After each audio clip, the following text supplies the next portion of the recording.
Hello, world. Welcome to this week's episode of Golf Subpar. I am Colt Knost. As always, the sleazy man is in the building. Drew Stoltz, what up? Good to be with you, Colty. Thank you for asking. I'm doing well. Strong as an ox. This is the portion of the show where we typically get into what's going on in the world of sports right now. Funny thing is, there's not shit going on in the world of sports right now, so there's not a whole lot to talk about in terms of like golf tournament, sports, anything in general. We are dying for sports, and thank God golf is, knock on wood, 2 weeks away. It's 1 week away. Colonial's next week? Yes, next week. June what? Today's June 1st. Next week. We're June already. It's June, bud.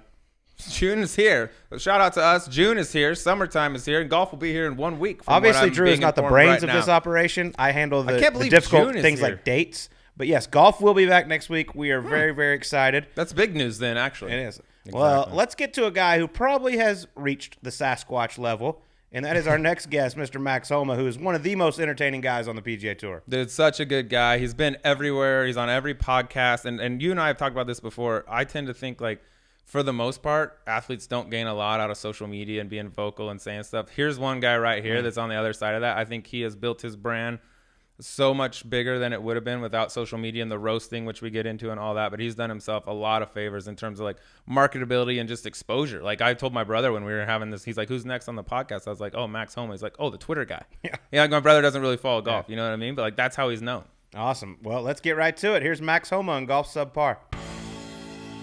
All right, we are very excited to welcome on our next guest. You all know this man. He is NCAA champion, PGA Tour winner, and unquestionably the most podcasted man on the PGA Tour, Mr. Max Homa. Welcome to the show, my man. Thanks. I haven't been on this one yet, so I needed This is literally the only one you haven't been on, I think. You got your own. You've been on 75 other ones in the last 75 days. I've got two of my best friends here, so I had to make my rounds. I've been on about every podcast I could imagine. This quarantine has probably been bad for that. Yeah, you've been literally every. If you have a golf podcast from your friend's garage, Max has been I'll on it. be there. And if he hasn't been on it, then the podcast is terrible. I don't know if I'm excited or insulted that we're like the last one you're going to do. No, it's like I've played a ton of PGA Tour events. I've never played the Masters. That's true. Good. Think about Well it that played, way. sir. Well played. It makes this one a little more special. It does. Exactly. You just did Rosillo the other day Yeah. too. Like you're graduating into like big dog podcast now.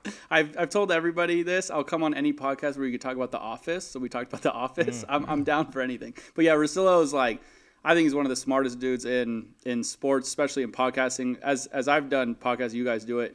Imagine doing one by yourself. Like, it sounds awful, and he keeps it going. Same with like someone like Colin Cowherd. Pretty impressive. So when he reached out, I was very shocked and proud to be able to do it. It was really cool. It's like I grew up obviously hoping to be a golfer. Never really thought about like being a podcast person. So all of a sudden, 3 years ago, my goals changed, I guess, and it's like, oh, cool, I'm on the Rosillo pod. Like, what a weird world this is. That's pretty cool. Well, we'll let you plug your pod once. I get one time. I overextended. We'll bleep the hell out of that. Bleep it out. So you get one. All right, it's a Get a Grip podcast with Max Homa and Shane Bacon. My name came first. No big deal, Shane. Sorry about it. But that will be the only time. I think I did 17 times when I came on the radio show a little that while was ago. good. That was true. That was good. Might have been a little bit of booze involved in that one. Just a little. But it was awesome. But how's it going? It's been good. You guys are new in this too. You guys get a little more reps than we do with the radio. I'm very, very fortunate to have Shane. He is like a pro's pro. Makes it flow, makes it easy. I just kind of show up and talk. But it's been good. We all are struggling right now to find content, so I very much appreciate the TaylorMade driving for relief thing. I really appreciate Tiger, Phil, Tom Brady, and Peyton Manning for doing the Match 2.0. We need something. We were already talking about it this week. I don't know what we're going to talk about this coming week with nothing going on. Will you just talk about your time with us? Yeah, that'll fill your like next 12 podcast minutes. should be recapping this podcast. Actually, just play this on your podcast. Honestly, Golf that Subpar. sounds good. I think that's brilliant. I'm way in on that. Yeah, That'll that's work. Well, you make it hard for guys like us. We're getting you last dibs. If you've been asked every single question, I feel like that you could possibly be asked in the world right now. So we're digging for like, all right, what story hasn't? that's what you guys are we know good you at. better than anyone. We're like, all right, what hasn't Max That's talked what you guys about? are good You know at. what I mean? I haven't talked about the size of your head yet. You want to get into it? It's big. How big do you get? It's large. It's the scale right there. Yeah, when you walk in, you guys shouldn't have the same size head. Like yours should be significantly Yeah, mine was larger just traced. They than had to Colt's. actually like get a character. They did make. I think in the original though, they're not the same size. This one behind me is like Drew's is a little bit bigger. Yeah. Oh yeah, and They the just made it original one, even. Steve Elkington did this, and the Yeah. original like drawing he did, my face drew takes that? up. Yeah, Yeah. these are Steve Elkington. No way. Yeah, and his partner Yeah. Chisholm, something. Oh, Chisholm. that's yeah. He's sick. good with them, dude. He does a lot of them, but he was nice enough. He drew a little sketch out for Colt and I, and like in the initial drawing that he did, it's us like sitting at a table, and my head is like literally the length of the paper, and then Colt. That's fair. Yeah, they, I was like, definitely okay. made that more to scale, like to make it equal. Yeah, so I mean, you have been on a ton of podcasts. I was thinking of questions that you haven't been asked yet, and it's hard to come up with one. But I want to ask you this: from an academics perspective, who did you look up to more at the prestigious Cal Berkeley, Deshaun Jackson or Marshawn Lynch? Marshawn Lynch. Yeah. Huge fan. We actually he was at the rec center one day playing pickup basketball with all his boys. He used to come back once a year for like a week, and we would play, or I would watch him play, basically. He's all time. The thing that Marshawn, I don't know a lot about Deshaun, but the thing about Marshawn that's super, I think, misunderstood is, like, from all accounts, all his trainers, all the teachers would talk about, like, he's was a pretty good student. He got all B's basically at Cal, which is difficult.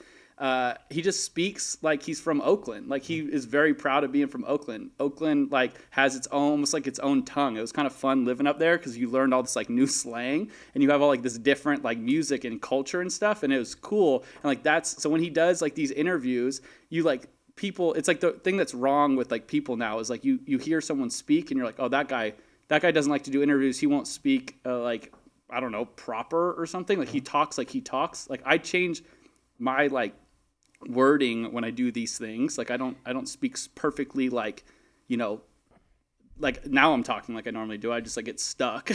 But like he, like all accounts, like he's just like the greatest dude. And the reason he doesn't like to answer a lot of questions about himself is because he wants to talk about his team. Like he literally just wants to talk about his offensive line and be like, I ran well because that dude blocked well. And it's like, well, that's not a great answer, Marshawn. We need a new one. So like I've always looked up to him. I think he's a very selfless, cool dude to look up to. You say how, people speak different during different situations. I noticed that a lot in The Last Dance. Like Michael Jordan goes and does a press conference. It's like very proper, very well spoken. But then behind the scenes in the locker room, it's a totally different thing. Right. Which you get to see him like, when he's talking even to like Jerry Krause, like it's a totally different, I mean, it's just like the locker room talk. It's guy talk. It's like you change up what you're going to say. You're not going to use like, I try to like flex some vocabulary here and there. And like, I'm not going to do that with my friends. Yeah, I don't want to drop Brandel that Berkeley on Chambly's him too vocabulary. hard. I have no idea what he says half the time. Yeah. Well, his whole name is like a whole new, verbiage. So it's he's got to have a good All vocabulary. right. Well, we're here to talk about you. So you did go to Cal Berkeley. You majored in consumer behavior. What in the hell is that? I'll ask you guys. What do you guys think it is? If you don't know, you'll be the second podcast guest we've had who didn't know how to define their own major. Gary Woodland struggled with that. Shocker. I asked Gary Woodland. He majored in he graduated with a sociology degree, and I asked him what the names of the founding fathers of sociology meant to him. I just list the names and said, "What do those names mean to you?" And he's like, "I have no idea." What are you even talking about? I was like, okay. He was like magna cum laude from Kansas. I think I'm in that boat. So consumer behavior is actually like an extension of sociology. So I'll just let Gary Perfect. answer for me because he wasn't a sociology major. That is awesome. You had a hell of a team though at Cal. Yeah. Name some of those guys off that were there with you. Yeah, we had an awesome team. The guys who came up with me, same age, myself, Brandon Hagee, Michael Weaver, and then Joel Stalter. He's from France. He came in my sophomore year, and then we had Pace Johnson on the team, and then our best player was Michael Kim. Michael Kim won Player of the Year. He came, I think, my junior year. But stud team. It was kind of cool. It's like Cal hadn't been a huge powerhouse in golf. Like we had the 2014 won national championship, our only golf national championship, and it was led by Peter Tomasulo, who was like #1 ranked AM in the world. But other than that, like the guys didn't really go on to do like huge things in golf, and so we didn't like get huge recruiting classes. And I felt like every one of us had a bit of a chip on their shoulder. Like I wanted to go to UCLA, Brandon wanted to go to USC. Michael Weaver, I think, wanted to also go to USC or Stanford. And then Michael Kim was in that class that gets talked about a lot, the 2011 high school class. JT, Patrick Rogers, Ollie Schneiderjans, like all the guys. And like it was almost like we were like the like quote unquote reject school. And we got a bunch of guys with a good amount of talent and a ton of drive to like shove it in the other, Pac-12 schools' faces. And it was really fun to have all that. And then having Joel come too, he's a stud golfer, and he had a lot of fire too. So I feel like we all kind of blended with that and had like the blue collar chip on our shoulder. That's the only time ever Berkeley's been called a reject school. Yeah. Oh yeah. Like the best school in the United States. Yeah, dude. We couldn't get anywhere else. Sports, so we went to Cal. sports, Yeah. and we have a football shirt at school that says we're going to be so good next year. I like that. My favorite thing I took from that, because I know he'll be listening, was when you said Peter Tomasulo led the team, but then they went on to do nothing in the game of golf. No, not Pete. No, Pete went on to do something. You said Pete. Pete went on to do nothing. Pete reminds me almost weekly on my phone how good he is at golf. And is like to this day. Still is. Yeah, he will. Then ask him continue why I to had to give him contest. strokes at the member I guest ask at him Gaza Ranch all the time. Yeah. I ask him all the time. Now that is a bad move by Pete. I love it. He so and much. Ballinger, Yeah. arguably the best that never was. Don't play anymore, but they'll tell you quick. They'll tell you how good they are. Yeah. They got shorted on that. How tough was it? Like, I mean, you mentioned like you want to go to these other schools, UCLA. Some of the guys wanted to go to USC. Then you end up at Cal. Real question, like, how hard is it academically to stay? I mean, you could go to. There's a lot of other schools that are great golf programs where it's really probably not going to be as difficult to hang around and make a C average and stay eligible as it is at Cal. Yeah, it was kind of funny because when you get a scholarship or whatever to school, and you know you're going to get in. Like you've already been kind of accepted, but like my coaches were like, hey, you need to like take the SAT and all this stuff like just to do it. And I'm like, what number do I need to get? Like this is like, I'm not going to get into your school. He's like, it's fine. I was like, I need like a little bit of a base number I'm going to need to get to because it was intimidating. And then you get there and yeah, it's incredible. The school itself is incredibly intimidating. It's not, we used to joke around, but it's like not like the Oklahoma State. We used to mess with them. Like Kevin Tway one time was like, I have 3 online classes. I was like, I don't even know if we offer online classes, or else I'd have them. So yeah, it was cool. I got to meet so many interesting people that were outside of sports. The Cal culture at school it feels very split. You have the athletic department, and like we all kind of hang together, which was awesome. But then you also have like the students who are like in another echelon of like cool in their own right. And I wanted to like, I would never fit in, but I wanted to like get in with them a little and like meet these like incredible minds that will like go on to do amazing things. Again, I found out I didn't fit in with them, but it was interesting. It's an interesting challenge. Staying eligible wasn't exactly difficult. I mean, like I'm not like if you work hard, you'll get like a C or a B or whatever. But it took a hot minute to get an A, and it felt.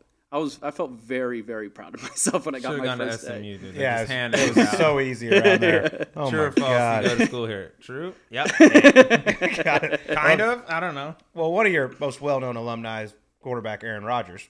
Cal, I know you have a relationship with him. What's that been like? It's been awesome, man. I feel like he doesn't get like the greatest reputation in the media for some reason. Yep. I've been fortunate through Mallinger to know him a little bit, going back maybe 4 or 5 years, but we had never spent much time together. I can't say more great things about him. Like he has been a good friend ever since we played, the AT&T Pebble Beach together. He let us stay at the house with them. Like we all bonded really well. He just was like so kind to my wife Lacey and to Joe, my caddy. Like all-time great dude. And even still, like we have a group chat. I talk to him probably every other day. Like I called him like 3 weeks ago because I wanted to talk about like getting better and like pick his brain on sports because he's also incredibly smart. Like 45 minutes chat, like basically giving me notes on how to like get better mentally and like do all these things. And it's like, come on, like you meet somebody, he's a superstar. Like there's people in sports that are great. Like he's a superstar. I think he's the best quarterback I've ever seen throw a football. And this dude is lending 45 minutes of his time to like help out some punk kid just trying to like make it. Like we're in a different. Like I fortunately made the PGA Tour, but this dude would be like, a Rory McIlroy of the PGA Tour, and he's lending all this time. I really appreciate him, and it's been really cool to be around somebody that's great at something. How'd you get linked up to stay in the like? Was this before you won when you staying at Pebble Beach, and he invites you to stay in the house? Like, was that just the Cal connection, or did you guys know each other at all before that? Just a little before he used to play the BMW Web.com event with Mally. And I played 1 year, and they invited me to dinner. I went to dinner with them like 6 nights in a row, so I got to be around him. And he's a big golf dork. He's like, I've got you starred on my app. I was like, that's weird. But yeah, we had like kept in contact a little bit, but he had mentioned, maybe leading up to it, maybe like December or something. He's like, hey, I think we should team up for the AT&T. Jerry Kelly is his normal partner, and Jerry wasn't going to play. He's like, we'll start like a new little run. He hadn't made the cut yet in the Pro-Am part of it. So I was like, I'll get you there, man. And I was a little nervous, not going to lie. But, yeah, leading up to it, you know, I already had a hotel. And then, like, 2 weeks before, he called me. I think he had planned it. But he called me. He's like, hey, we've decided to, like, you've made the cut. Like, you could stay with us. But, no, he was so gracious. I mean, first off, not the typical house I stayed in. Yeah. We stayed in – you and I stayed in the house the year prior. It was a little bigger. Okay, fine. Just a little bit. Just a little bit. I got 20,000 square feet, Max. I think, you know what, we found We'll a squeeze spot you in for the you. Yeah, corner. we're going to slide you in there in the third game room. Yeah. So you know you had some success on the now Korn Ferry Tour coming right out of college and everything. Graduated the PGA Tour, kind of went back and forth a few times. 2017 was kind of a year that sticks out because it was obviously a pretty tough year. You know, a lot of people that I know, like, I don't know if they would ever bounce back from something like that, and that just shows how amazing your perseverance is. Did you think after a year like that maybe one day you'd be not sitting on the Golf Subpar podcast, but you'd be that's exactly what I think. No one can imagine that. Being a PGA Tour winner and having the success you're having right now? Yeah, I didn't want to get too far ahead of myself and say I might make it here Small one day. goals, baby steps. Did I think? I think I did think that. One part, I talked to my best buddy, Peter Papa George, all the time. What a name. We talked about how he played college basketball at Long Beach State, and so he has like a good athletic mind, understands it, whatever. So we talk a lot about how I think that great or good professional athletes have a bit of delusion to them, and it's just like an innate thing, and you need a good balance of it. I think I had that because I'm a pretty rational person, and if you would have told me that you did what I did in 2017, I'd be like, hey man, maybe like go like get a job. Yeah, let's look for something else. Let's do something else. I was fortunate that I had made a bit of money before, so I wasn't super stressed. Like I knew I was going to have a few years to get it going. I also was really, really invested in like this plan I had and this process to like get better at golf. And fortunately, it was correct and it worked out. But I had the faith the whole time I was going to be back. I didn't quite know if it was going to be as quick as it was, and I didn't quite know. Obviously, I was going to win as fast as I did, but I thought I was going to be back. Charlie Hoffman said something really great to me one time. It was like, I just lost I know, shocker. Something I've never heard. That's the most shocking statement ever made on this show. Should we end? That's saying something. I literally about fell out of my chair. Charlie's the guy who, if you're in a group, he's like kind of, outwardly like mean in a funny way, sometimes not as funny, but when I've been one-on-one with him, he's been very, very helpful to me. And he said something interesting. I lost my card and I was back on the Korn Ferry Tour, the Web.com tour at the time, and he kind of like came over, he goes, hey, like you seem to really succeed when you're the bigger fish in a smaller pond. Like, why do you think you keep like not feeling like that when you get up there? And it really clicked in my head that I need to stop going on the PGA Tour, looking around and being intimidated. And it's like maybe even fake it that way a little bit, walk out onto a range and like think, all right, like I don't care what you guys are going to do, like I'm going to do me, and you can't play defense on me, like I'm going to play, and mix that with like a lot of help, a lot of practice and a lot of like getting better at actual golf, like hitting the ball. Like I think it blended a lot. So when I would get in moments like I did at Wells Fargo, it was almost like a blessing I got to play with Rory because it really tested that. And I had been like picturing that in my head, like, all right, dude, like at some point you're going to have to beat this dude, and now we have this opportunity. It's like, all right, well, I'm ready for it. I'm no longer thinking about big fish, small fish. We're equals in a way at this moment, and it helped a lot. But yeah, I mean, being able to like know that was going to happen was not exactly like how I saw it being that quick. But I did think I'd be back. I did think I was pretty good at this. I had a decent background in it, and I knew that every year I seemed to get on the Korn Ferry Tour. Like even if I wasn't playing great, like I somehow managed to like get my way back to the PGA Tour. I was going to ask you about the Rory McIlroy thing because it's very easy when you're paired with a guy like that to kind of get distracted, not pay attention to your own game as much as you're like, oh my God, I'm playing with the number one player in the world over here. And obviously that advice Charlie gave you works very, very well in that situation.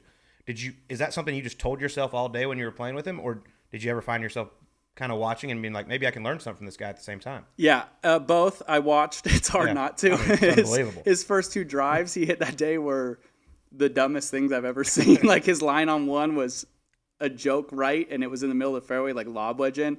So I watched, but I also knew what I was getting into, fortunately, like getting to see so much of his golf, knowing how amazing he is. But at the same time, like what I used to hang my hat on when I was like in college and in junior golf was I kind of had a slow progression. I always kind of took a little bit to get, my feet wet a little bit, get my legs under me. But I always had that chip. Like I remember I played Justin Thomas in college in match play, and my junior year, his freshman year, he just got player of the year. And I remember showing up to that day just thinking, if it's just me versus you, I'm taking me. Like I'm just gonna believe in myself, and that was always kind of how I like prided myself. I put a lot of pride in that, being like a dog all the time. So in that case, it was almost perfect. Like it was his birthday, they kept singing to him, and not one soul, for good reason, cared that I was there. And I just kept telling myself, I was like, I'm gonna make like these people know who I am. And it was like it like really brought out like a chip on my shoulder, because I think in 2017 I didn't have a chip. I was kind of a shell of myself. I was almost hiding a little bit, because it's incredibly embarrassing. You had one of the funniest digs at me of all time. I don't even know if you remember. We were at Shadow Creek, and I first off, I don't remember much of my time at Shadow Creek. Colt, the king of like the funny diss or whatever. But you were talking to Perez or something about the USAM when I finally turned around trying to be a smart aleck like I am, and I said, oh yeah, Colt, USAM, how much money did you win? You said almost as much as you did last year. I was like, yeah, I mean, but these are the things, like I had to get over being embarrassed by them. And like what I started to realize is my friends weren't like, they weren't embarrassed of me. Like they weren't looking at me like I was less. Like Colt wasn't looking at me like I was less. It was like, stop looking at yourself like that. You're awesome. Like I had to start becoming like my own biggest fan. That's why I tell a lot of people these days, like whatever you do, if you don't love like what you're doing, you don't think you're great at it, then you're not going to be great at it. Cause then people will start to, take notice. But, I've had a lot of friends tell me now, like Joel Damon said, he didn't realize how bad that year was going in. In my head, everyone knows how bad I was. So it's like, clearly like an exaggeration in my own brain. Let me ask you this though, going back to the Charlie Hoffman advice, like is it a chicken or the egg scenario, right? It's like he's telling you like, hey, you're good when you're a big fish in a small pond. So basically saying like have that same confidence when you're on the PGA Tour. Don't get in awe.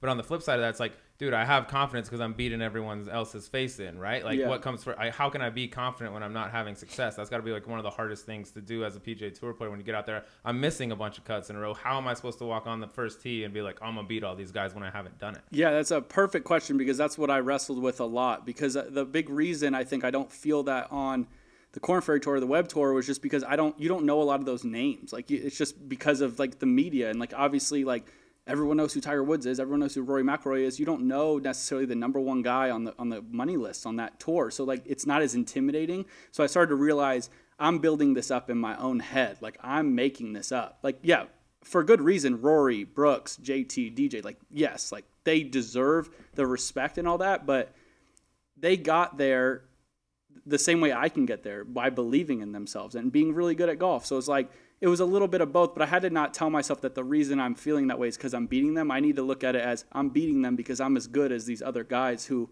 aren't on this tour. Like that's how you have to flip it. And it's a lot of like lying to yourself when you're not playing well, but it's also like, all right, let's break this down, man. Like every time we get out here, we do a good job. Like we like graduate off of this tour. So that should be somewhat telling. Like there's tangible evidence that if you are too good for that tour, whatever you want to call it, if you are able to succeed on that tour, like obviously not too good for the tour, but if you are able to succeed off that tour, that means you belong on the next tour. So like, why do you then show up at the next one and be like, oh my God, there's that guy? Like, okay, well you're that guy too a little bit. I mean, we both made it here. Yeah, you see it all the time. You see guys that have great years out there. They come out, and then obviously it's different with all the stuff that's going on. You find yourself at the golf course 10 hours a day, always doing stuff that when you're on the Korn Ferry Tour, you're not doing that stuff. You go, show up, you take care of your business, and you're out, which is the same exact thing you should do on the PGA Tour. But it's like, okay, I've never seen all this. I want to experience all this. But you realize it's really detrimental to your game. I mean, Tiger Woods is obviously the best that's ever played the game, but he has no effect on the shot you hit. 100%. And like, yeah, that's what I've done really well this year is like, if I'm like, the facilities are so good on the PGA Tour. Like, it's a joke. Like, you feel like you should be there all day. Just because, like, it's nice. It's nicer than, I mean, we play golf at Wisbrock, nice course ever. Like, it's nicer than Wisbrock. Like, they set it up to be perfect. And it's wild that, like, you get out there and then you think to yourself, well, how would I approach a Friday game at Wisbrock? It's like, well, if I don't hit the ball well, maybe I'll go hit some balls after. But it's not like, if I don't feel like I need to, like, let's just go home and eat and then come back and play golf the next day. And like, that's what I've started to do a little bit more this year with a huge help from my caddy, Joe, is like, I ask him a lot of times after the round, like, you think we need to work on anything? He's like, no, let's get out of here. And it's like, cool. And it's like approaching tournaments, like I would approach like a Tuesday practice round, like a little more intensity, obviously in the tournament, a little more focus, but the same prep and the same idea is just to be you. Because what you are doing, like what I was doing at home certain weeks, even when I was struggling a little bit, was I play a lot better. But you start to build it up in your head, like you said, you're at this tournament. You're not being you anymore. You're like hitting 100 more balls than normal. It's like you're clearly starting to make this a bigger deal than it is. That's not helping you. Like that's putting a lot more pressure on your tournament. And you probably don't do that on the or the Web.com tour when you're there. You're not like, oh, I'm in Charlotte or whatever. Let me hit 150 balls after the round, right? You're like, dude, I was on tour last year. Like, I'm good. I'm gonna go back to the hotel and chill out. But exactly when you get on tour, the you're like, I need to be out here doing everything that these guys are doing. Exactly. Routine is probably one of the more overused like cliches in golf, like stick to your routine. But like the reason it is because it means a lot. Like you just keep doing what you do. Like you hear that, with the Michael Jordan stories and the Kobe Bryant stories, like they had a plan Monday, Wednesday, Friday. Let's say they would lift in the morning. Well, if they had a game Monday, they'd still do it because that's what they would do on a normal day of their like practice, getting ready for games. So it just makes it seamless. You just go to a game because that's what's on the schedule. It's not like you're gonna up your practice or lower your practice because there's like a big game. It's like it's the same. It's all the same game. That's a great point. Like Brooks Koepka got a lot of criticism for bench pressing before the final round of the U.S. Open, but yet he did that the Sunday before the Byron Nelson, and it doesn't go. No one notices that. No, that'll never work, dude.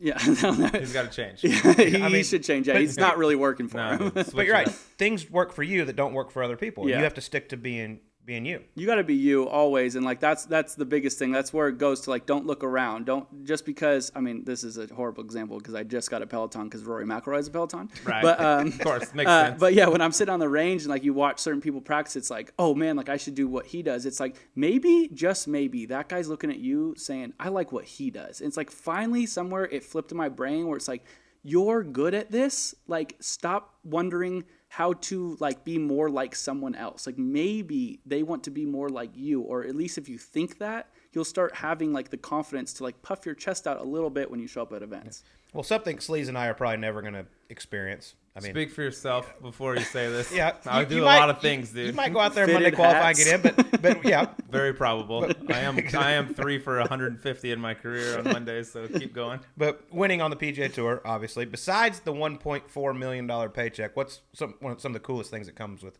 winning on the PGA Tour? I'd love to experience at some point, but the Masters, I feel like it's probably pretty cool. I feel Maybe like one day you'll get there. They keep pushing me back, man. That's pretty cool. The comfort of having starts and like playing the events you like see on TV all the time, like the Memorial for some reason like hit home, like getting to play Mr. Nicklaus's golf tournament at the golf course that I've watched 100 times. Like that was even like a little bit of like an eye opener. Like, dang, that's cool. The comfort was huge for me personally. It was just like you're doing the right stuff. Like keep doing it. Like that meant a lot to me. Just coming off like not playing great, because that's a big, that's a big help. That's a big like kind of like it motivates you even more to keep doing what you're doing. But the comfort in general of like, hey, I can, not book my flight the morning of Monday because I wasn't sure if I was going to be in the event or not. Like that's a part that people don't understand, that coming off the Korn Ferry Tour is so hard. Like I've many times flown in to an event on a Monday without a hotel book just because,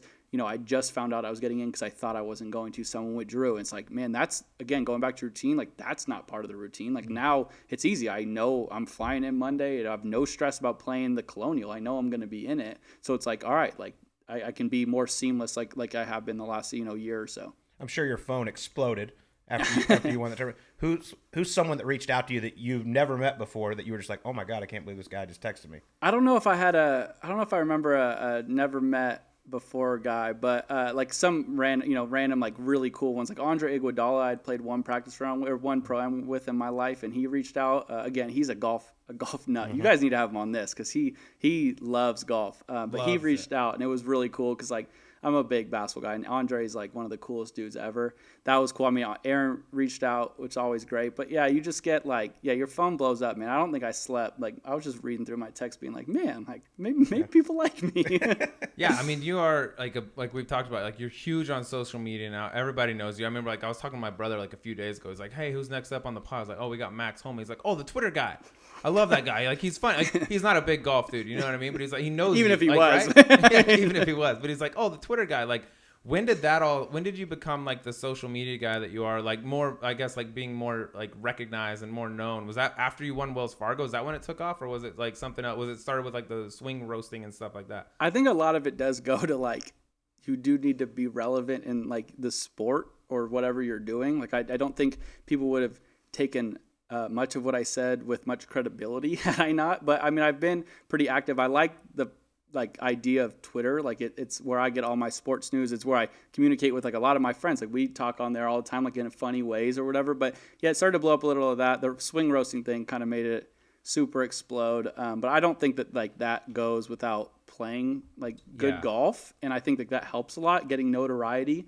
I mean, if you look at a lot of like, even like look at Tiger Woods' Twitter. Like Tiger doesn't tweet. No. Yet he has like gazillions of followers. Like I think that's kind of how that ball rolls. Mark Steinberg's assistant has a lot of followers. Basically, who tweets that. But I want to read a couple of my favorite ones from you, and just tell me, like, are these like things that just come to you immediately, or is it some thought? Like this one, for example.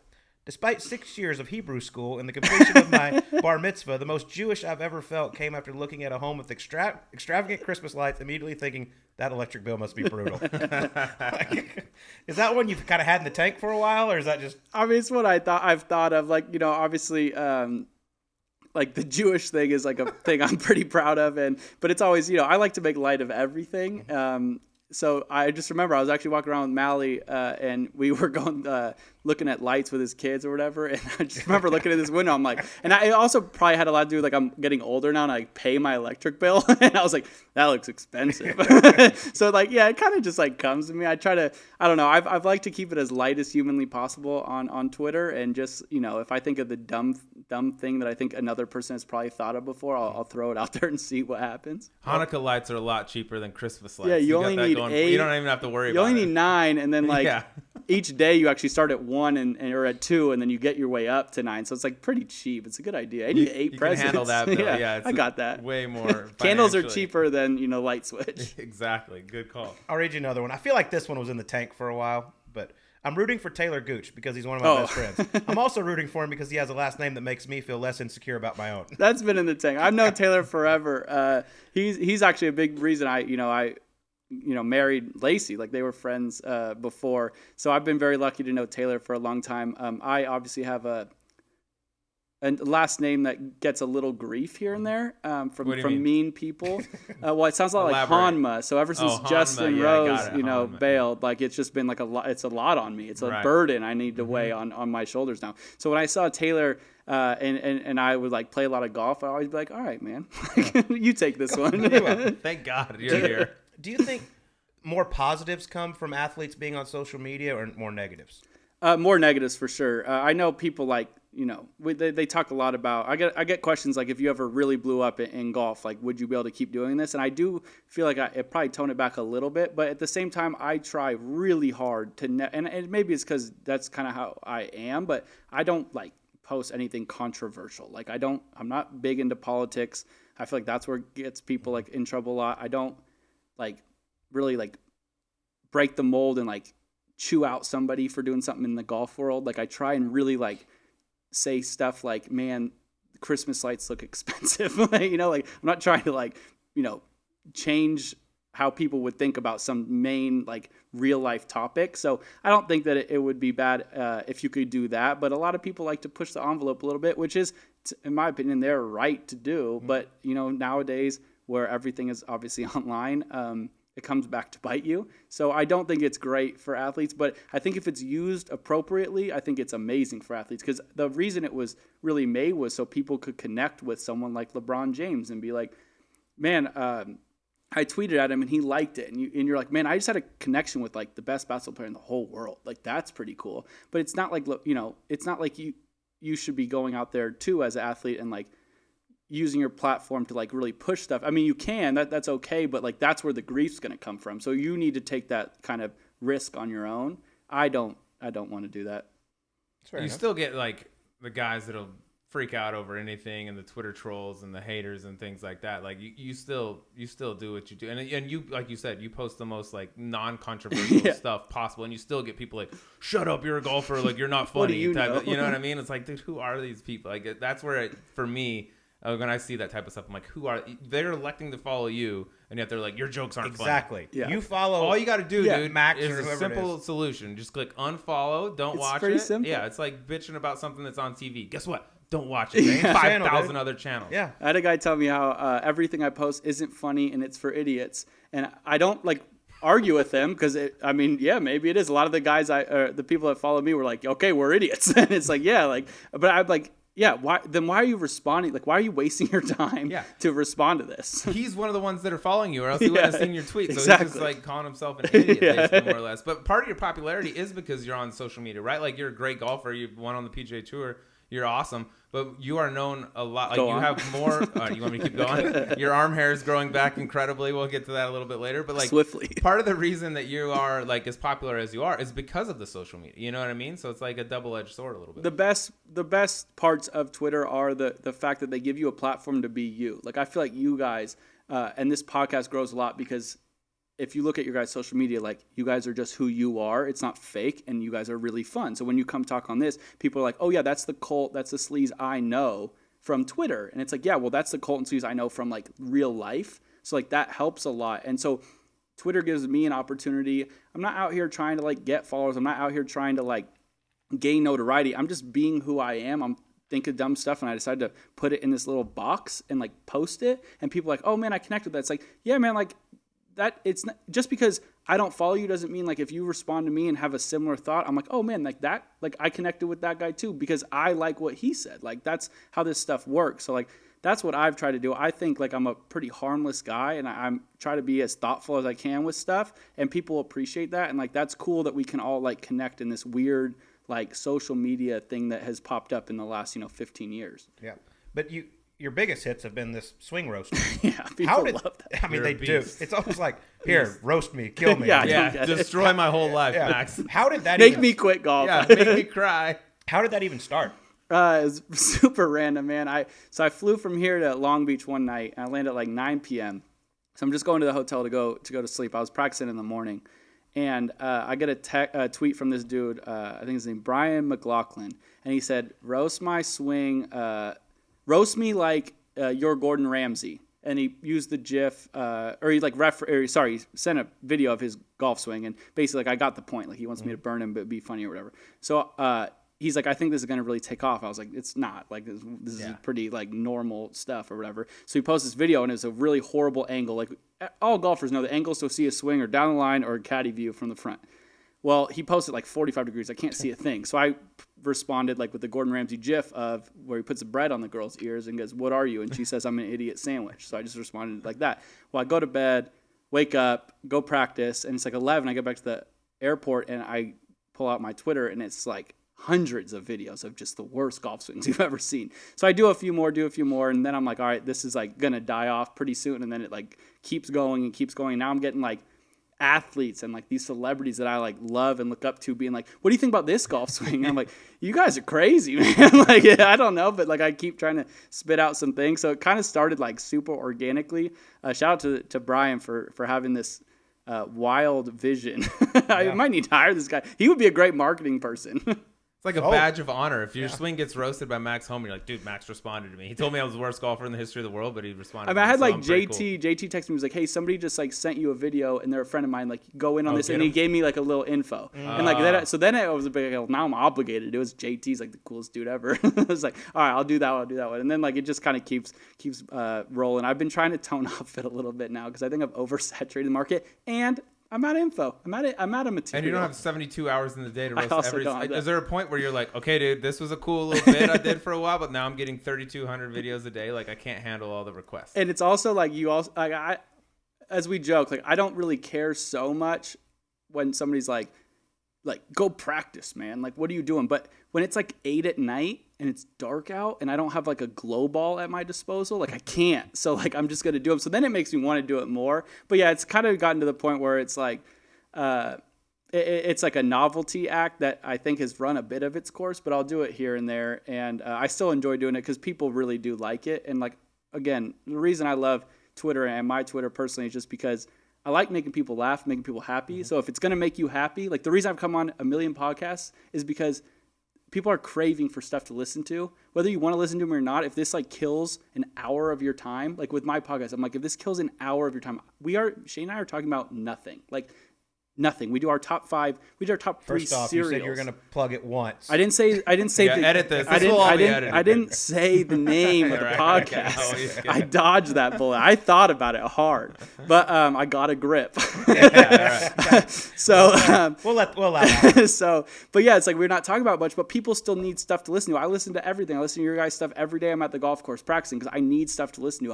I'm craving content. So it's just like in the same way with the roast. Like people want to laugh. All right, laugh. If it makes one person laugh and 99 people tell me I'm an idiot, I'll do it for the one guy because it's like, what did the 99 really mean like to me? What's the favorite roast you've done, you think?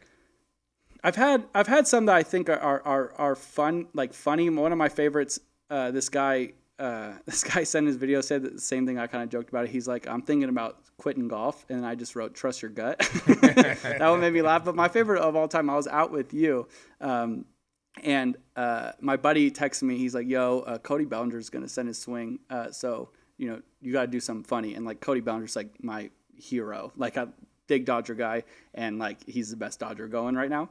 And I got nervous. Like, I went in the corner at Bottle Blonde and, like, sat there and, like, thought for, like, 10 minutes. It's like, be funny. Yeah, come on, come up with something. So, like, that was, like, my favorite just because it's, like, lights were on, pressure was high. Like, I needed to throw something out there. But there's been really funny, like, subtle ones. The beginning was great when I actually still had, like, funny stuff to say. It's gotten hard. At like, this point, it's got to be like, all right, here's another sucky swing. Like, dude, where do I go from? That's yeah, where it's getting terrible, hard. dude. Quit. The easy ones now, like, I'll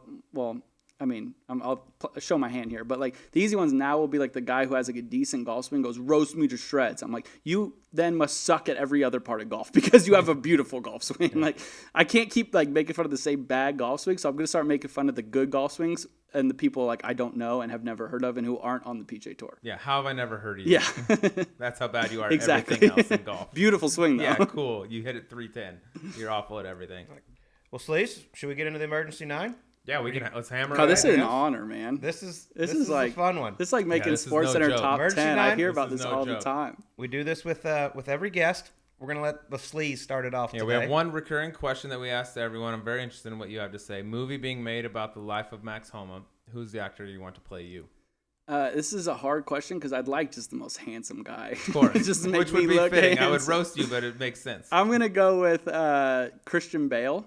Oh, very confident answer. Christian Bale, when I used to have a mustache and he had a mustache, someone once said I look like him. So I just like, maybe it's inceptioned into my brain now, but he can do anything. Like he's awesome. been every character ever. So he could like try and dive into the character that I am. I hope he doesn't do method acting with me because he might lose his actual mind, but like that would be I think my he's main lost choice. it already. Do you got anyone for him? Yeah, I got Paul Rudd. Oh, I am so down Touch with that. me. That's Yeah, a good Paul, one. I think Paul Rudd's unbelievable. I think he's super funny, and I think he's just like no one's like sees Paul Rudd and is like, I fucking hate Paul. And I think I was in 2017. I was Ant-Man. Yeah, That was the lowest of that's the a good low. comparison. I That might have could been grow. the biography before your biography. Yeah, that'll be the prelogue. Yeah, I like Paul Rudd. You got anyone for him? I had one. I mean, it's not that great if he grew a beard a little bit. James Franco, just because he's kind of funny. And I've yeah, done- he's really weird too. you don't squint. He's super weird. I don't even know what he that is. guy. Like, it I could be vibe that anything. You guy. don't squint your eyes as much as he does, but I don't think I'm doing as much stuff as He's he's a doing. strange bird, though. I like that James Franco. he is. I'm very in with that. I interesting. Yeah. appreciate those guys. All right, number Yeah. 2. A lot of people know you raised a lot of money for charity by shaving your leg hair, your arm hair. You got some back. Very bad, Hey, baby. It's gonna be back. You're a just tenth fine. of the way back. First off, Did you donate your arm hair to Locks of Love? I feel like you should have sent it to Colt. Dude. Yeah. Colt could have dreadlocks right now if you would have given him your they arm said hair. it was too heavy to send. Yeah. All right, if you had to shave one for the rest of your life, would it be your arms or your legs? Arms, because I wear pants a lot. So I could hide the bushy legs. Perfect. I can't I hide kinda these figured you'd bad go with boys. Shave the arms makes you look more muscular too. 100%. You know what I mean? Honestly, between us guys, I've been thinking about just trimming these bad boys here and there because I've really started to feel good about I myself. wouldn't be mad at it, dude. I think I it'd be a didn't good realize plan. how bad it was till I shaved them, and I'm like, "Jeez, man, how are you doing this all No, the dude, time?" you are literally the reason I believe in evolution. That's like I saw Max is like, yeah, all right, dude, I get it. It makes sense. There's no way we didn't come from apes. Look at this human right here. He's a monster. I couldn't agree with that more. Dude, you had me convinced. All right, next one. Game of golf does not exist on planet Earth. What does Max Homa do for a living? cry. Cry. I'll be somebody on the street, just like, trying to be the funny guy to get a couple quarters here and there. I'd be in trouble because consumer behavior. Who knows what that is? Good question. I was about to say, you can always fall back on that consumer behavior. Quick intermediary between the emergency 9. There was never a time when you were going through like 2017, maybe lose your web.com card, like, hey, it might be time to do something else. Never thought about it. Oh, I thought about it. I have a lovely wife. Wasn't my wife at the time, but really stuck it out with me. Every time I brought up something else, like broadcasting or like I thought about getting into like podcasting or whatever. She was just like, that's not going to make you that happy, because golf, like playing good golf, makes me happy. And she really hammered that home and like pinpointed that in me. And I was obviously glad that she did. I'm sure she's probably glad that she did as well, because we're not like living in a cardboard box at the moment. But that's like, I wandered here and there, but that's, again, to anybody going out there with like problems or like trying to like persevere or something, like that's perseverance. You're not going to be perfect. It's not going to be like some very obvious linear way to go. Like, you're going to have bumps in the road, but it's like, if you take that bump and you keep going, that's where things go bad. Like, you need to get back on track and go. And I thought that, with the help of her and a lot of my like, friends in sports system, like I fortunately didn't linger on broadcasting, because now that I know Shane, like I couldn't really do it like he does. His voice is better. He flows better. He doesn't stumble and drag on like I do as much. So like, I'm like, okay, like that's a pro. Like, you're a +7. Yeah, listen to Lacey. Podcast isn't for you either. Oh, stay out of the podcast game. Leave this Listen to to your wife. All right, number 4. You have to pick one, okay? 1 week on tour, either myself or the Sleaze is caddying for you. Who you taking? Oh man, that's a great question. That is a good I'm gonna go with I like Colt. You're out. Because Colt, first and foremost, has seen all of the golf courses. He's also played considerably better golf than Sleaze. I had Tiger Woods golf growing up, dude. I've seen them all. All you do is hit 340-yard yaks, spin it straight sideways. Spin it next mid-air. to If the my hole. ball's in the air, you're gonna be like, "Hey, spin it!" Back right by the hole. What are you doing? Thank you. I appreciate that, by the way. Okay, that I'd be a hurts great me, looper. and you're now demoted on. I Joe's don't know if guest. Titleist makes big enough hats for you to wear while you Do they make visors? I'm gonna need a special edition. I'll ask. Okay, yeah, you can handle that. All right, next one. Match part 2 just happened with Tiger and all the boys. If you were part of match 3, who do you want as your celeb partner? I get to play. You get to play. You're playing. You get to pick your partner. Oh, that's a great question. I'd love Steph Curry as my partner. What he did at the Web.com event in Hayward in California was like one of the most impressive things I've ever seen. I think he shot 70 or 71 the first round. He's a stud golfer. Seems like the greatest dude.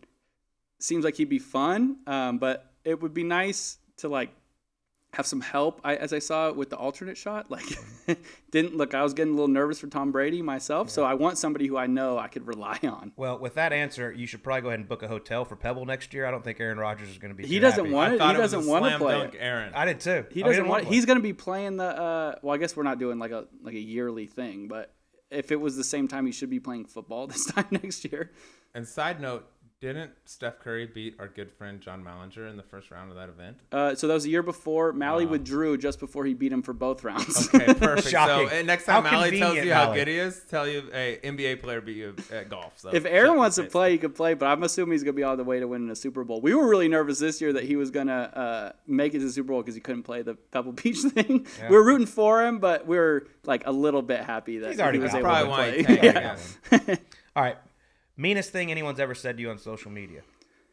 This was the most, like, it wasn't meant to be mean, I don't think, but I remember one day I was at Sea Island playing my practice round on Wednesday, and I opened my phone after, and I saw a tweet, and all it said was, at Kevin Kisner, at Max Homa. I was like, sick. I'm back, baby. Yeah. Like, I'm in good graces with people. Yeah. People are like, you're pretty good, just like Kevin Kisner. So I scroll up, see what the tweet really was. And it said, who do you think, to win a prize, do you think is going to get first and last this week? Oh, no. That one hurt a little bit because I was like, all right, not back. Okay. Scratch that on a block. You didn't ask, but I'll share mine because I always like telling this story.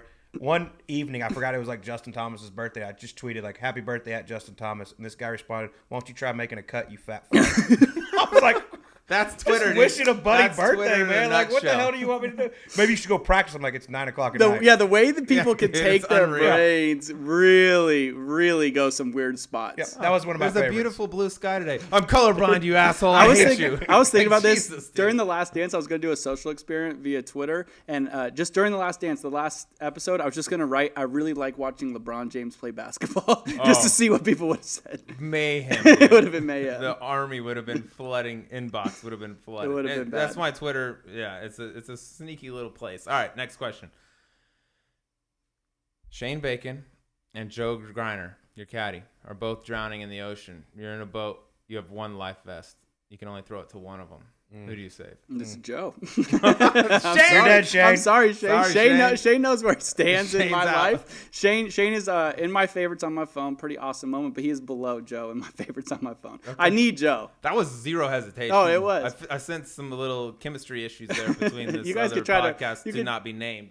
You could try to fray this, but we'll be We're gonna fine. clip that in a perfect way and blast it out that Fine. you hate Shane Bacon. Didn't mean I hate him. I just really love Joe. Right. Okay. Fair. All right, number 8. Who is someone you wish would send you a swing to roast? Oh, someone I wish would send me a swing to roast. Man, I've got so many. I don't know if I have. I don't know if I have one. I think it'd be really funny if Tiger sent me his, just so I could say I think it's the best thing I've ever seen in my life.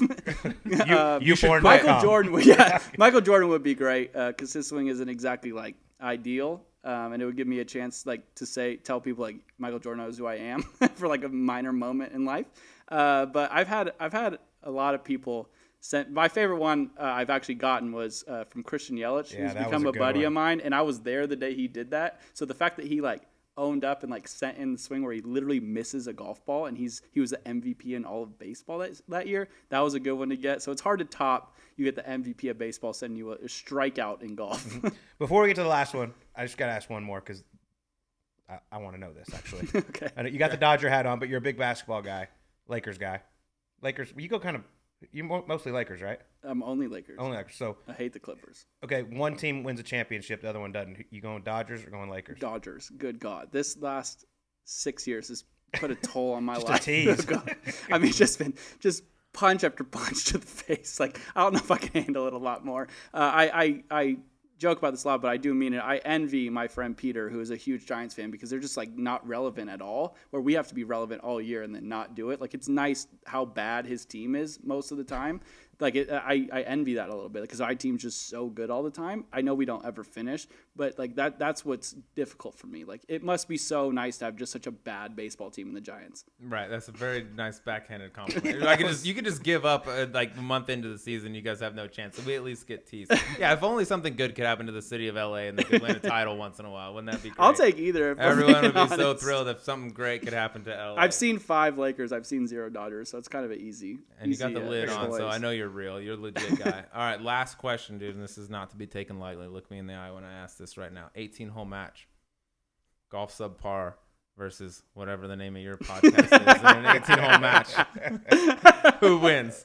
I mean, mine. That's, No it's the wrong chance. answer. You're I beat dead. you 7 and 6 the other day. Oh, No, what? whoa. Erroneous. 6 and 5. Sorry, 6 and 5. Erroneous. 6 and 5. A, I don't remember that. With B, strokes. probably a lot of transfusions. C, rematch.